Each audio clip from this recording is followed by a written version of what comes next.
مدرب المنتخب الوطني وليد الركراكي يتلقى تهديدات بالقتل.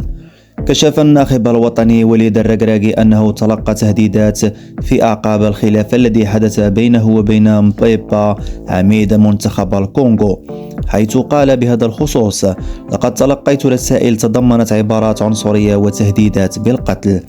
وعبر الناخب الوطني عن أسفه، لكن اللاعب الكونغولي تعرض بدوره لإهانات عبر مواقع التواصل الاجتماعي قبل أن يدعو إلى طي صفحة ما حصل، لأننا في كأس إفريقيا ونمثل إفريقيا. ونفى وليد الركراكي بشكل قاطع أن يكون قد سب اللاعب الكونغولي، حيث قال: لم أسب لاعب الكونغو، هذه ماشي في تربيتي وما عمري درتها، تعودت على السلام على الحكم والمدرب واللاعبين، ربما كان خاصني نخليه يمشي من اللي سلمت عليه وما شافش فيا، المرة المقبلة غنسلم على الحكم والمدرب وما نسلمش على اللاعبين.